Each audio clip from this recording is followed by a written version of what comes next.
అంటరానితరం నిర్మూలనకై అహర్నిశలు కృషి చేసిన డాక్టర్ బాబాసాహెబ్ అంబేద్కర్ జీవితం మనకు ఆదర్శనమని, అంబేద్కర్ కలలు కన్న కుల నిర్మూలన, ఆర్థిక హక్కుల సాధనకై కృషి చేద్దామని కేవీపీఎస్ రాష్ట్ర ప్రధాన కార్యదర్శి ఆంధ్ర మాలవాద్రి పిలుపునిచ్చారు.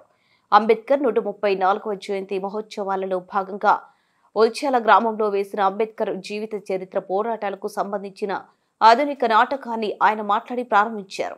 డివైఎఫ్ఐ జిల్లా అధ్యక్షులు రాఘవేంద్ర అధ్యక్షతన జరిగిన ప్రారంభ సభలో కేవీపీఎస్ రాష్ట్ర ప్రధాన కార్యదర్శి ఆంధ్ర మాలవాద్రి, డివైఎఫ్ఐ రాష్ట్ర ప్రధాన కార్యదర్శి జి రామన్న, కేవీపీఎస్ జిల్లా ప్రధాన కార్యదర్శి ఎండి ఆనందబాబు, ఎస్ఎఫ్ఐ రాష్ట్ర ఉపాధ్యక్షులు అబ్దుల్లా మాట్లాడారు.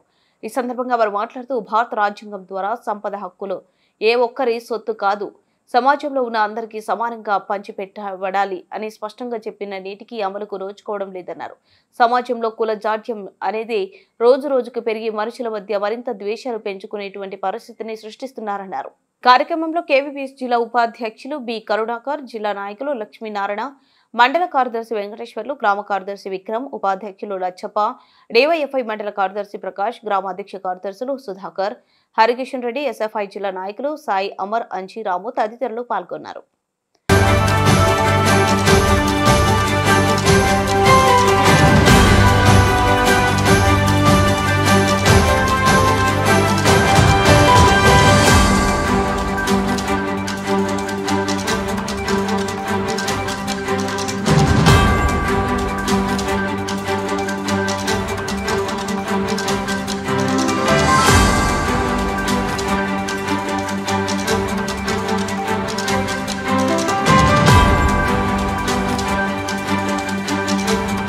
ఒకరికి అంబేద్కర్ తెలియజెప్పడం కోసమే ఈ నాటకం ద్వారా మీ దగ్గరికి రావడం అనేటువంటి జరుగుతా ఉంది. చాలా మంది ఈ రోజు సమాజంలో అనుకుంటా ఉన్నది అంబేద్కర్ అంటే ఒక కులనాయకుడు అని చెప్పేసి. ఆయన ఏ ఒక కులనాయకుడే కాదు, ఈ దేశానికి అందరికీ నాయకుడు, ఈ దేశంలో ఉన్నటువంటి ప్రతి మనిషికి హక్కులు ఇచ్చేటువంటి హక్కుల ప్రదాత అని చెప్పేసి మనమంతా గుర్తుపెట్టుకోవాలి.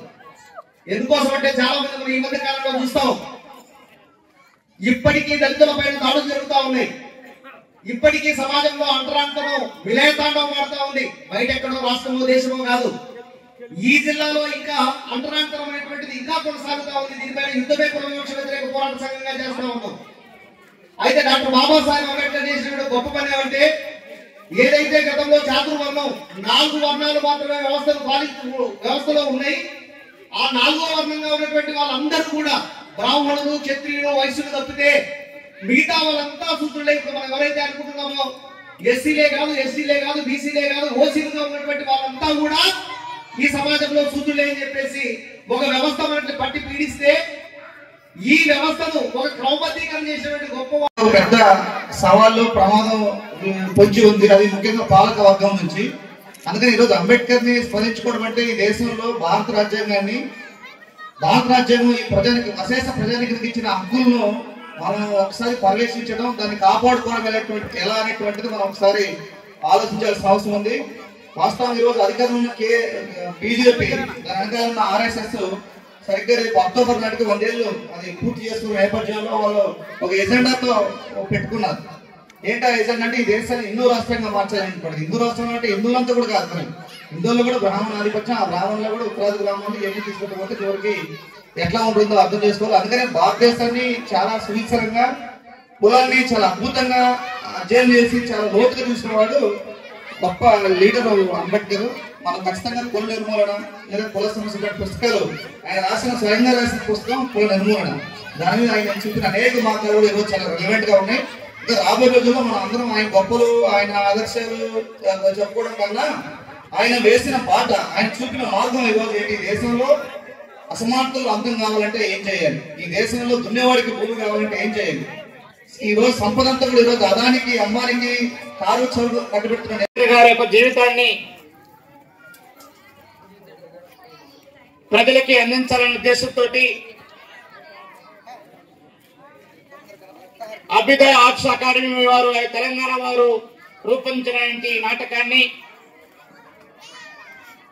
మన ఆంధ్రప్రదేశ్ లో నిన్న నుంచి ప్రారంభించి మే 17వ తారీఖున విజయవాడలో ముగుస్తా ఉంది. ఈ నాటకం సంబంధించి తెలుగు నాటకం ఈ అకాడమీ వారు తెలుగు నాటకంతో పాటుగా ఒక 4-5 భాషల్లో కూడా ఈ నాటకాన్ని రూపొందిస్తా ఉన్నారు. ముఖ్యంగా మహారాష్ట్ర, కర్ణాటక